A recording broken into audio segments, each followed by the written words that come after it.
오늘 말씀 보시겠습니다. 이사야서 21장 1절에서 10절까지 보겠습니다. 한 절씩 교독해 읽겠습니다. 해변 광야에 관한 경고라. 적병이 광야에서 두려운 땅에서 네겝 회오리바람같이 몰려왔도다.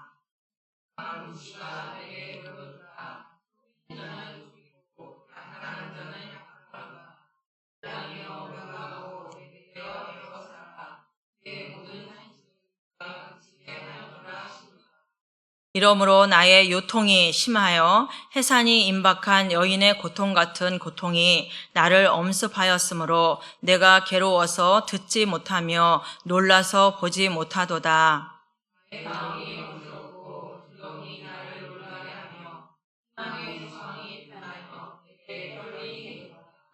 그들이 식탁을 베풀고 파수꾼을 세우고 먹고 마시도다. 너희 고관들아 일어나 방패의 기름을 바를지어다.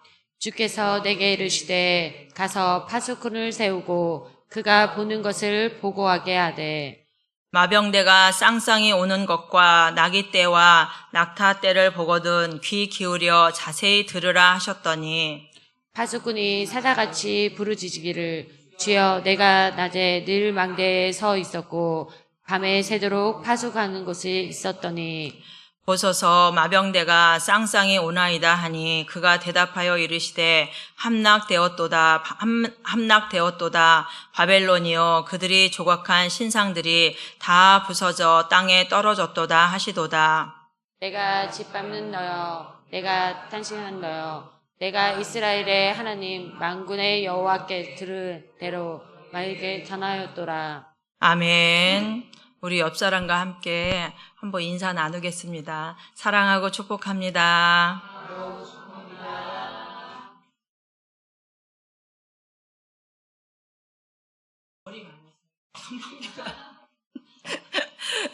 우리가 지난주에는 20장 말씀을 함께 나눴는데요. 20장에는 어때요? 이사야 1장부터 계속 이사야 선지자가 누구한테 말하는 거예요? 하나님의 백성, 유대 민족에게 말씀을 전하고 있지요? 계속해서. 그런데 지난주에는 말씀을 전해도 듣지도 않고, 그쵸? 그러니까 그 이사야 선지자가 어떻게 했어요? 3년 동안 벌거벗은 몸으로 완전 시청각 교육으로 그렇게 했죠. 그래도 귀가 닫히면 들리지가 않아요.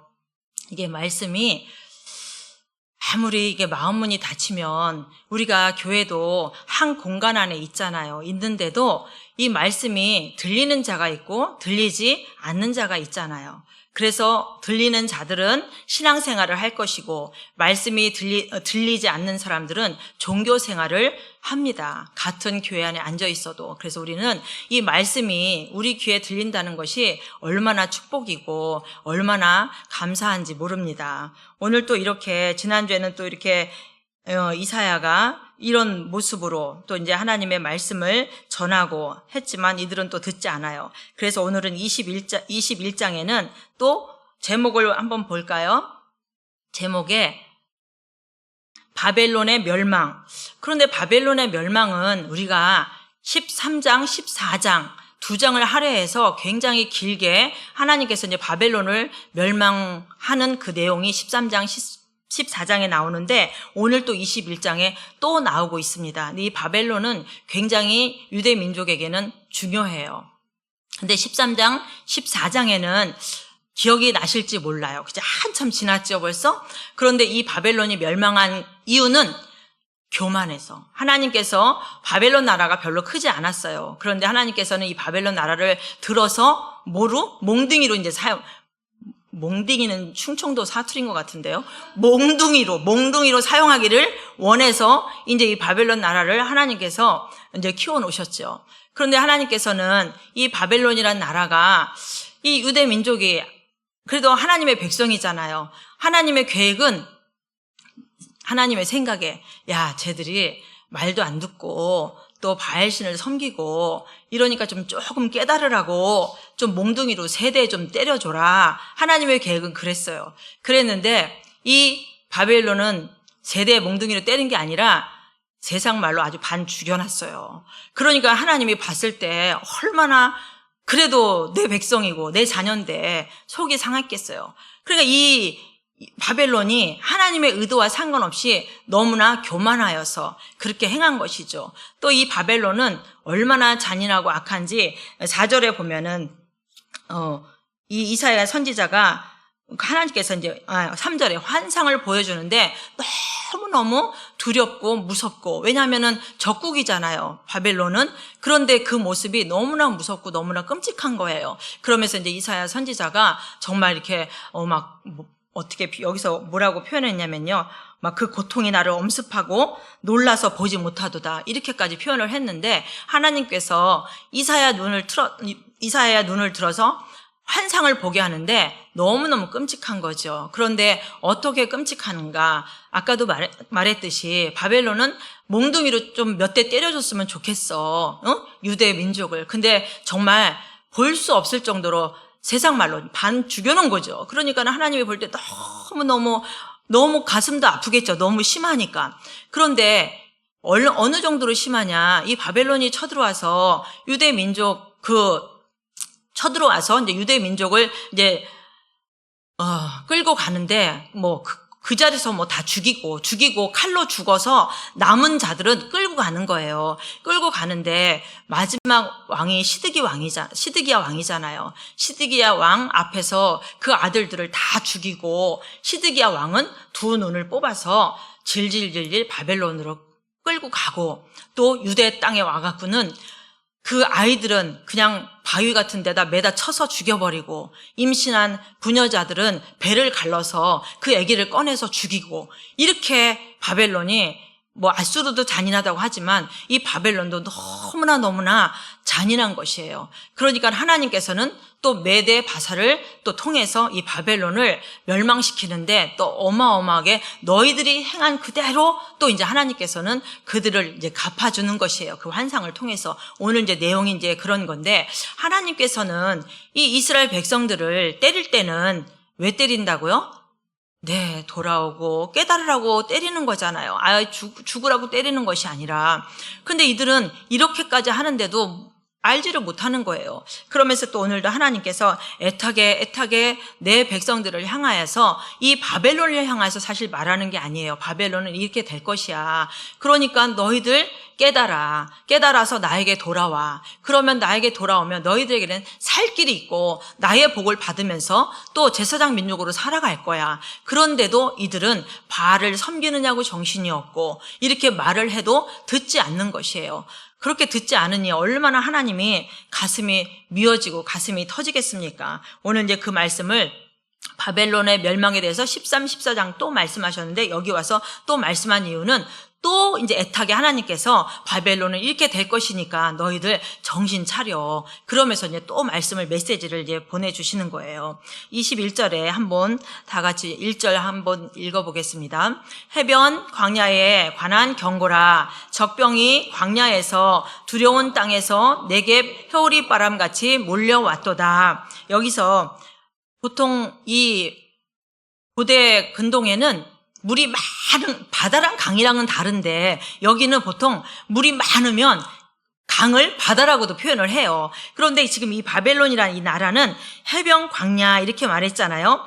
그런데 해변이라는 것은 티그리스나 유프레테스 중심지에 이 바벨론이라는 나라가 세워진 거예요. 그러니까 여러분, 강이 있으면은 얼마나 우리 그 애굽이 그 나일강을 형성해서 그렇게 나라가 강대국이 됐잖아요. 그 강이 있는 주변에는 문화적으로도 엄청 발달되고 세력도 엄청 세지고 또 모든 어떤 권력이 그곳에 모여 있다고 보면 돼요. 그러니까 바벨론이 어떻게 보면 하나님이 또 그렇게 하셨겠죠. 이 강을 끼고, 이렇게 큰 강을 끼고 되어 있는 나라인데, 형성된 나라인데, 첫 줄에 먼저 해변 광야에 관한 경고라, 이 말은 벌써 이미 하나님께서는, 아니 해변이 있는, 강이 있는 나라는 이렇게 아주 번성하고 문화도 이렇게 세력이 강해지고 또 경제적으로도 이런 것을 말해야 되는데 광야라는 거예요. 여러분, 해변 광야는 살기가 좋은 나라예요? 아니, 살기가 좋아요? 안 좋아요?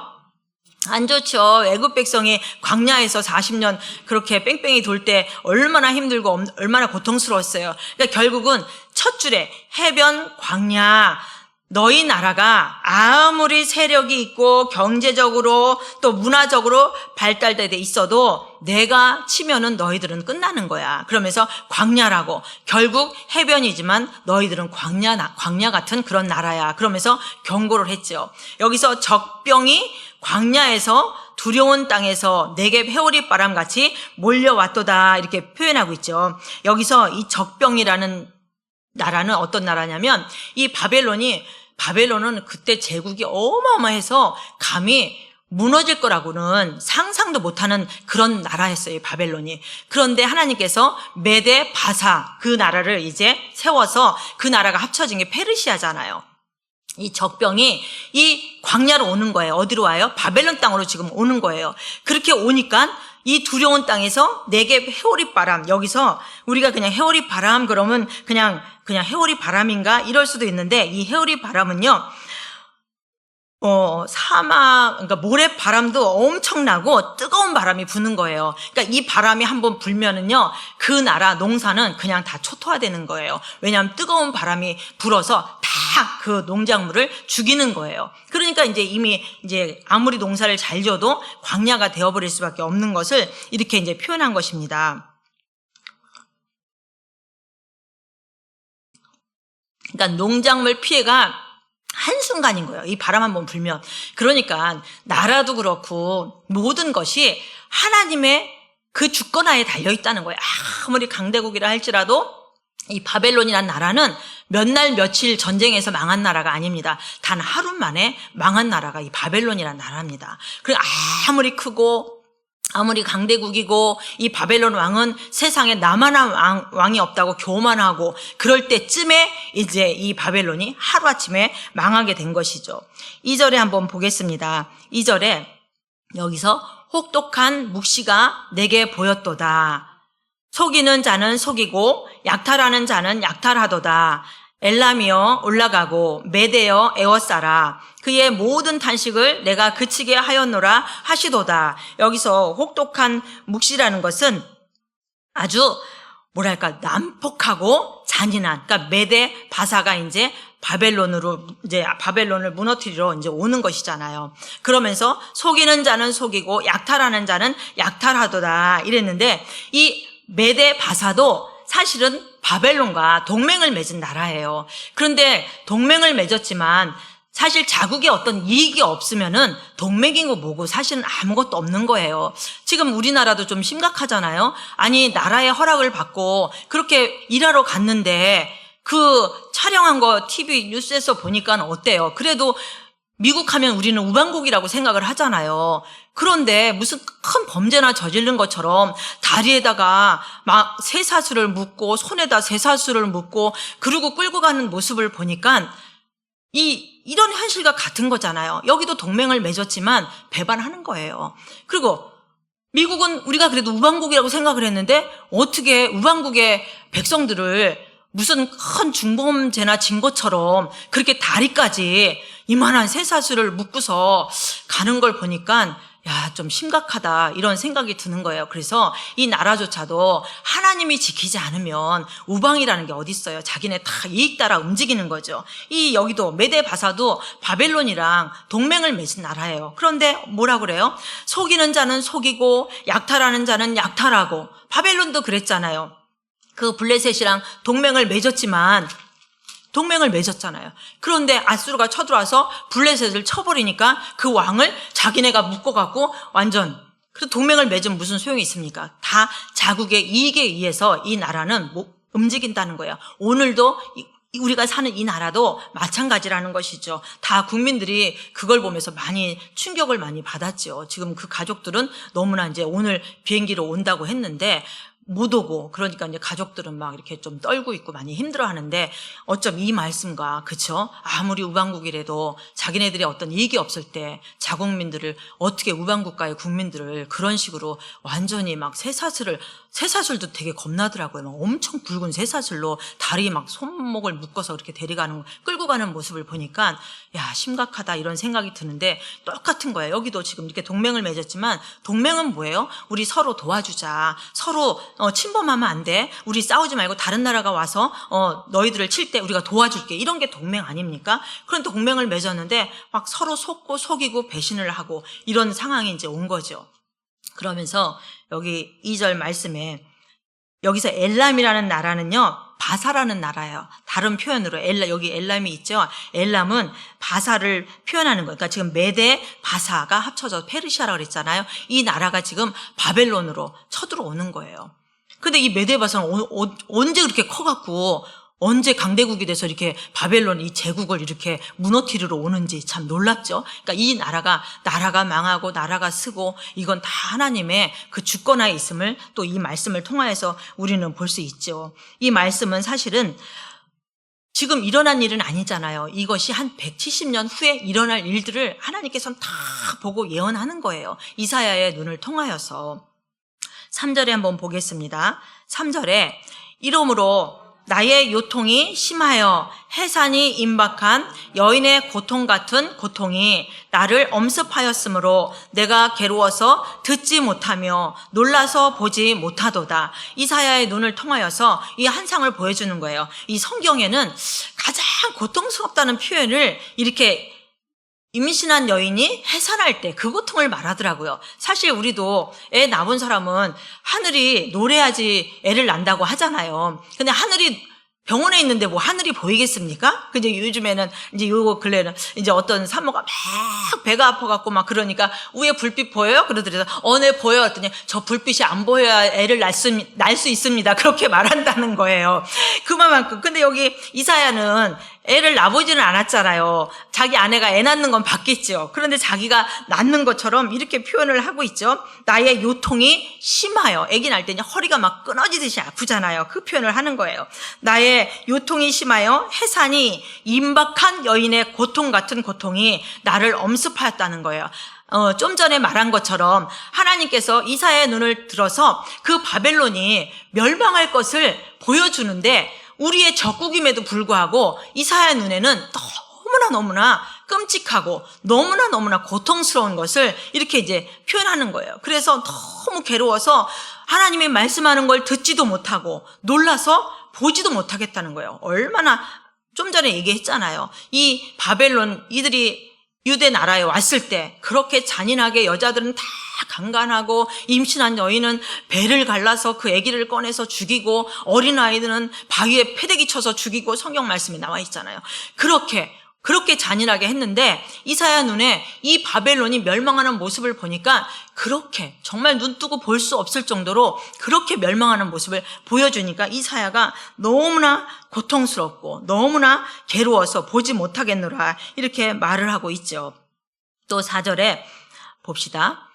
같이 읽읍시다. 내 마음이 어지럽고 두려움이 나를 놀라게 하며 희망의 서광이 변하여 내게 떨림이 되도다. 네, 저녁이 되면 편안하게 안식을 취해야 되잖아요. 이 서광이라는 표현이 그래요. 여러분 밤에 잘 때 참 편안하고 행복하세요? 아멘. 네, 저는 하루 일과를 마치고 이렇게 누울 때가 가장 행복한 것 같아요. 잘 때가 정말 행복한 것 같아요. 그래서 그러잖아요.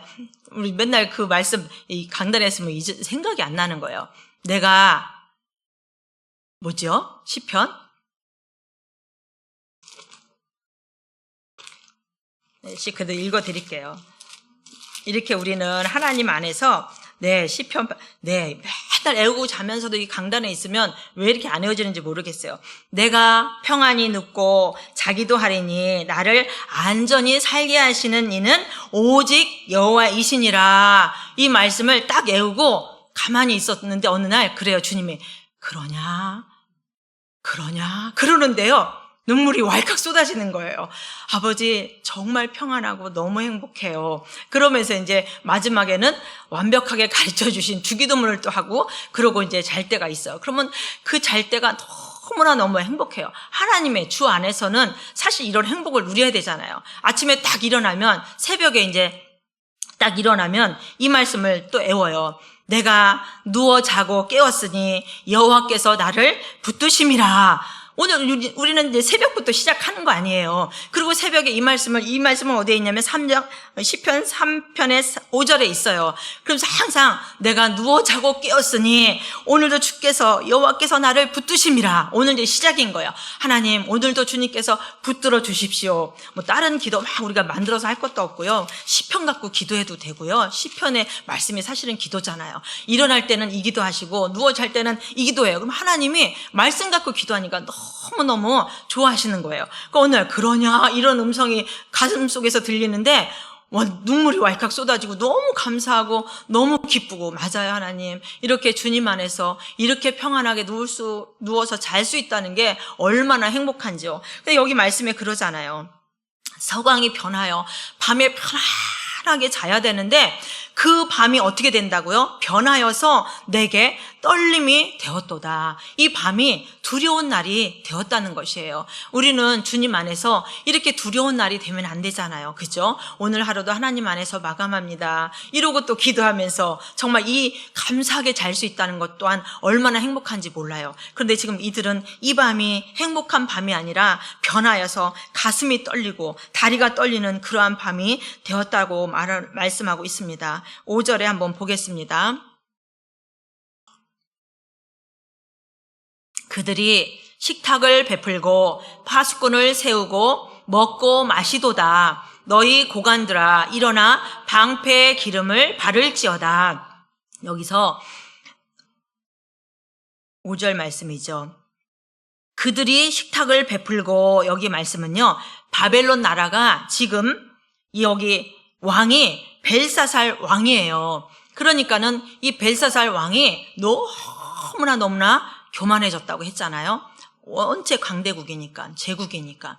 그런데 매일매일 1000명의 고관들과 또 귀족들과 왕후와 후궁들을 거의 1000명, 성경 말씀에 보니까 1000명이래요. 1000명을 놓고 맨날 마셔라, 부어라, 그리고 술 파티를 벌이는 거예요. 그런데 이들이 이 벨사살 왕이 얼마나 교만하냐면 그 유대 나라를 쳐들어와서 성전에 있는 기물들을 다 가져갔잖아요. 성전에 있는 기물들은 뭐예요? 이스라엘 백성들이 하나님 앞에 제사 지낼 때 쓰는 물건이잖아요. 그런데 그 물건으로 후궁, 궁녀, 고관들 할 거 없이 그 하나님의 제단에서 나온 그 그릇들에다가 술을 마시는 거예요. 자기네들은 조각한 신상들이지만 우리 하나님을 무시한 거죠. 눈에 보이지 않으니까 무시했겠죠. 그러면서 그 성전에서 가져온 것으로 술을 막 퍼먹고 있을 때 하나님이 두고 볼 수가 없는 거죠. 그래서 어떻게 했어요, 여러분? 어떻게 했을까요?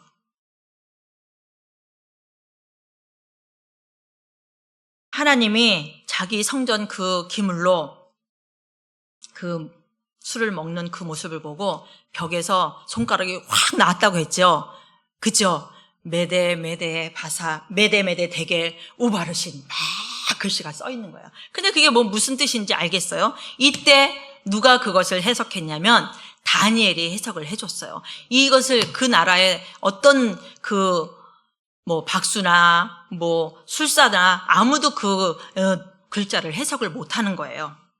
그러니까 이것을 잘 해석할 수 있는 사람을 불렀는데 다니엘이 나온 거죠. 그러면서 다니엘이 그것을 해석해 주는 거죠. 이제 왕의 나라는 끝났습니다. 하나님께서 저울로 달아봤더니 미치지 못합니다. 이제 그렇게 딱 다니엘이 해석해 줌과 동시에 그 날에 이 벨사살 왕이 죽임을 당했어요. 근데 이 나라는 굉장히 성읍이 튼튼해요. 그래서 감히 어느 나라도 쳐들어올 수 없는 그런 이제 성벽을 쌓은 나라죠. 그런데 이 나라가 또 어떻게 이 강을 그 성벽 밑으로 물이 흐르게 그렇게 이제 만들어 놓은 거예요. 그래 전쟁이 일어나도 성벽 밑으로 물이 들어가니까는 어느 나라도 다 이길 수 있는 그런 조건이 돼 있는 거예요. 그런데 메데 바사가 그 성벽 밑으로 물이 들어간다는 걸 알고서 그것을 몇 날 며칠을 해갖고 그 물 들어가는 그 통로를 막아낸 거예요. 그래갖고 이제 계속 흙을 쌓아갖고 막아냈죠. 물 들어가는 통로에. 물을 들어가는 통로를 막아서 그 길을 따라서 그 성벽으로 들어간 거예요. 그날. 그래서 그날 하루 만에 그 왕이 죽고 그 바벨론 나라가 그래서 하루 만에 멸망하게 된 것이에요. 이렇게 하나님께서는 이 교만한 벨사살 왕을 그렇게 이 뜻이 그건 거예요. 그 뜻을 해석하면. 그래서 식탁을 베풀고 술 잔치, 술 파티 매일매일 그렇게 하고 여기서 그러죠. 야, 너희들 지금 그렇게 술 파티하고 놀 때가 아니야. 여기서 방패에 기름을 바를지어다. 근데 저도 웬 방패에다 기름을 바를까 이랬는데 이 시대는 이 방패가 철로 되지가 않았고 가죽으로 돼 있어요. 아주 튼튼한 가죽으로 돼 있는데 가죽이 기름칠을 안 하면 가죽이 찢어지거나 그렇게 이제 상하게 되는데 가죽에다 기름을 반질반질하게 바르면 창으로 찌르면 어떻게 돼요? 비껴나가겠죠. 그런 용도인 거예요. 그리고 칼로 쳐도 기름을 아주 그냥 막 이렇게 바르면은 칼로 쳐도 찢어지지 않는다고 해요. 이제 그 뜻이더라고요. 그래서 방패에 처음에는 우리는 이제 싸움을 잘 안 해본 적이니까 방패에 기름을 왜 바를까 했더니 그런 이제 주석에 보니까 그런 거예요. 그러니까는 이 5절 내용이 너희들 지금 술 파티하고 놀고 그럴 때가 아니야. 전쟁 준비해야 돼. 이러는데 이들이 깨닫습니까? 못 깨닫죠? 그러면서 이제 이렇게 전쟁 준비를 하라는 말에 방패에 기름을 바를지어다 이렇게 표현하고 있는 거예요. 그런데 6절에 한번 보겠습니다. 6절에 주께서 내게 이르시되 가서 파수꾼을 세우고 그가 보는 것을 보고하게 하되, 이 파수꾼은 여기서는 사실 영적 예언자라고 해도 돼요. 우리가 그냥 군인을 세울 때, 파수꾼을 세울 때는 왜 파수꾼을 세우죠? 적군이 쳐들어오나 안 쳐들어오나 그것을 늘 감시하기 위해서 여기는 24시간 아마 이제 파수꾼들은 잠을 안 자게 교대하겠죠. 교대로 잠을 자면 큰일 나죠. 왜냐면은 밤에도 쳐들어오니까 교대 하면서 24시간 지키는 거겠죠. 그렇게 여기서는 이제 영적 지도자를 말하는데, 영적 지도자이기도 하고 오늘날 우리도 말씀으로 깨어 있어야 된다는 것이죠. 이 시대를 말씀으로 깨어서 볼 줄 알아야 시대를 준비할 수 있는 것처럼, 여기서 이제 7절에 그 파수꾼을 세우고 그가 보는 것을 보고하게 하되 했는데 7절에 한번 봅시다. 마병대가 쌍쌍이 오는 것과 나기 때와 낙타 때를 보거든 귀 기울여 자세히 들으라 하셨더니, 여기서 마병대가 이제 그 바벨론이 멸망할 때는 마병대가 오긴 오는데 대부분 전쟁할 때는 말 한 마리에 또 이제 전차가 뒤에 하나가 오는데 말이 여기서는 말이 쌍이 온다. 쌍이 끌면서 마차가 이제 하나 이렇게 오는 거겠죠. 전쟁할 수 있는.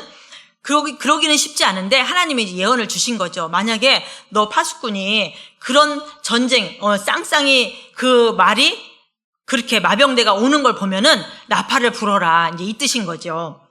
그런데 8절에 한번 보겠습니다. 파수꾼이 사자같이 부르짖기를 주여 내가 낮에 늘 망대에 서 있었고 밤이 새도록 파수하는 곳에 있었더니, 9절에 보겠습니다. 보소서 마병대가 쌍쌍이 오나이다 하니 그가 대답하여 이르시되 함락되었도다 바벨론이여 그들이 조각한 신상들이 다 부서져 땅에 떨어졌도다 하시도다. 이렇게 되었을 때는 이 바벨론이 멸망할 것을 하나님이 징조를 보여줬는데, 이 파수꾼이 보니까 어때요? 진짜로 마병대가 쌍쌍이 오는 것을 봤잖아요. 그러니까 결국은 여기서 파수꾼이 말하기를 뭐라고 말해요? 함락되었도다. 이제 바벨론은 멸망한 것이라는 것이죠. 이 메데 바세가 이렇게 이제 쳐들어오는 것을 말하는 것이에요. 결국은 바벨론은 가장 신이 참 많은 나라라고 해요. 그들이 조각한 신상들이 이렇게 말하고 있죠.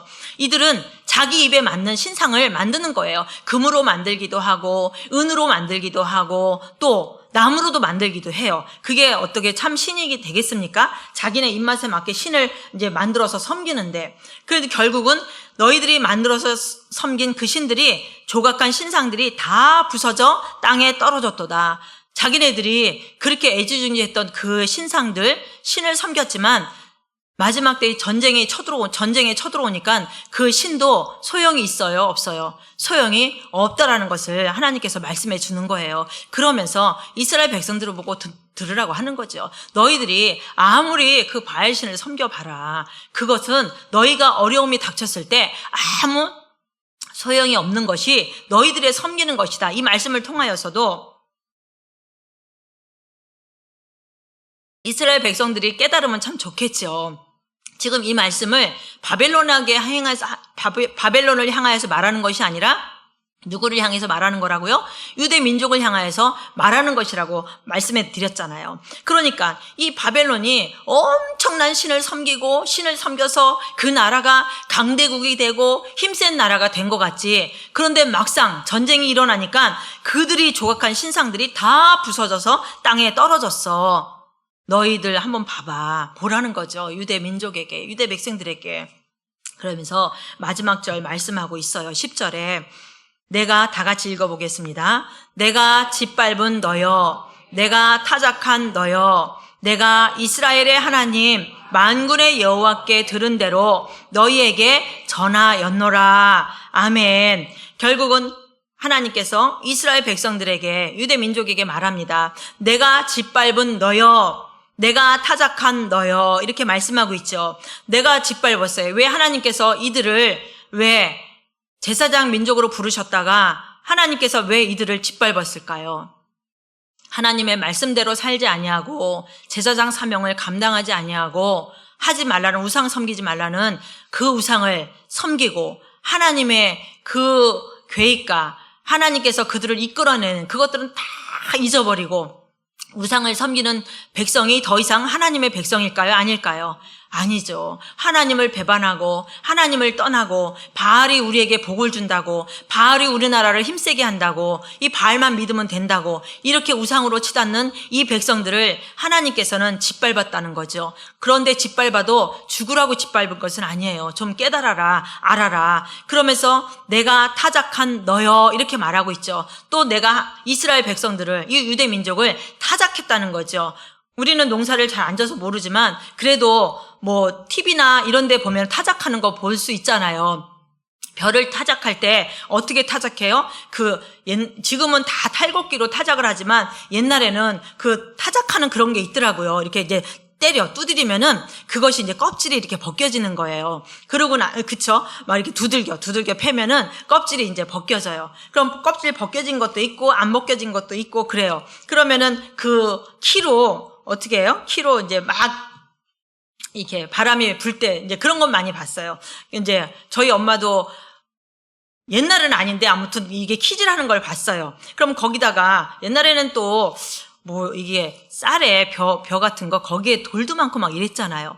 그런데 아무튼 이렇게 이제 키질하는 걸 봤는데 바람이 불면 이게 키질하면요 껍데기는 어떻게 해요? 다 날아가요. 그죠? 알맹이만 안으로 들어오잖아요. 이렇게 키질을 하는 거예요. 하나님께서 이 백성들을 이 타작한 이유가 있잖아요. 내가 너희들을 이렇게 타작을 해. 두들겨 패는 거예요. 그래서 껍질이 벗겨져. 그래서 결국은 하나님께서 타작한 이유는 뭘까요? 알곡과 쭉정이를 가르기 위함이라는 것이죠. 그래서 하나님께서는 이 이스라엘 백성들을 타작하여서 알곡과 쭉정이를 가르고, 쭉정이는 어떻게 해요? 하나님 밖에 다 날아가고, 쭉정이는 날아가지만 알곡은 어때요? 하나님 안으로 들어오잖아요. 이런 거와 마찬가지로 하나님께서 이스라엘 백성들을 타작한 이유는 내가 너희들을 그 중에서도 하나님께서는 다 또 하나님의 백성이지만 다 하나님의 백성은 아니잖아. 하나님의 말씀을 따르는 자들이 하나님의 백성이고, 그렇죠? 그런 것처럼 우리도 마찬가지라는 거죠. 하나님께서 이 알곡과 쭉정이를 가를 때가 온다라는 것이에요. 이 코로나는 사실 우리에게 직접적으로 닥친 환난과 고난은 아니에요. 그런데 코로나 바람이 부니까 어때요? 큰 교회들의, 뭐 작은 교회도 말할 것도 없지만 큰 교회 성도들이 우수수수 다 그냥 쭉정이처럼 다 날아갔죠. 가끔 전도하면 지금도 교회는 안 나가고 유튜브로 말씀을 듣는다고 해요. 어떤 특별한 상황이 아니고는 공동체에 나와서 하나님이 주시는 임재 가운데 예배를 드리는 것이 옳지. 하나님의 말씀에도 그렇고 교회 이 공동체에 들어가기는 싫어서 그냥 말씀으로 한다고. 지금도 안 돌아오는 성도들도 많고 우리 시찰에도 가끔 말씀을 들어보면은 나갔다가 올 것 같은데 영영 안 온 성도들이 너무나 많다고 말하는 것이에요. 오늘 이 말씀을 통하여서 하나님께서는 이 유대 민족을 알곡과 쭉정이를 가르는 작업을 하기 위해서 이렇게 그들을 타작마당에 모아놓고 타작을 하듯이 우리 또한 이 시대에 마찬가지로 하나님께서는 분명히 시대가 더 우리가 신앙생활 하기에 더 어려움은 어렵지 쉬운 시대는 오지 않을 거라는 거죠. 요한계시록을 보면 그래요. 그럼 우리가 그때에 우리가 말씀이 없다면 우리가 여기서 말하죠. 이 파수꾼은 이 여기 나오는 파수꾼뿐만이 아니라 우리 모두가 다 파수꾼이 되어서 말씀으로 이 세상이 어떻게 되어가는지 봐야 될 것이고 마지막 때가 되면 어떤 현상이 오는지 말씀을 통하여서 우리는 파수꾼처럼 그것을 지켜보고 알아야 된다는 것이에요. 그래서 이 마지막 때가 왔을 때 우리는 그것을 또 잘 이기고 견딜 수 있는 것처럼 우리가 말씀에 온전히 바로 서야 된다는 것이죠. 그리고 또 하나님께서 말씀하시는 것은 쭉정이들은 다 밖으로 하나님 안에 들어와 있지 않는 자들은 결국은 심판을 받게 되잖아요. 그래서 오늘날 우리를 먼저 세워서 하나님 밖에 있는 저들을 향하여 복음을 전하여서 저들이 하나님의 알곡으로 들어올 수 있도록 우리는 또 전도해야 될 사명이 또 우리에게 있다는 것입니다. 아멘. 그래서 우리가 오늘 이 말씀을 통하여서 신앙생활을 우리는 어떻게 해야 되는 것인가? 내 마음대로, 내 뜻대로, 내 생각대로 하는 것이 아니라 하나님의 말씀 따라 신앙생활을 해야 될 줄로 믿습니다. 우리는 종교생활이 아니라 신앙생활로 하나님의 말씀을 가지고 신앙생활 할 때에 하나님의 안에 있는 것이고 또 이 마지막 때에 어려움과 환난이 왔을 때 능히 이기며 나갈 수 있는 또 우리 자신이 될 것이며 또 심판받는 것을 모르고 살아가는 저들을 향하여서 우리는 먼저 하나님께서 부르셨기 때문에 그 사명을 가지고 죽으나 사나 정말 저들이 듣거나 듣지 않거나 우리는 끊임없이 저들을 향하여서 복음을 전하여서 그들이 하나님의 알곡의 창고로 들어올 수 있도록 그 사명을 잘 감당해야 될 줄로 믿습니다. 그래서 우리 성도들 모두 하나님의 의의 병기로 쓰임받을 수 있는 여러분들이 다 되시기를 바라겠습니다. 우리가 오늘 이 말씀을 통하여서 잠깐 말씀을 생각하면서 통성으로 주여 한번 부르시고 기도하겠습니다. 주여 사랑의 아버지 하나님 고맙고 감사합니다. 하나님은 끊임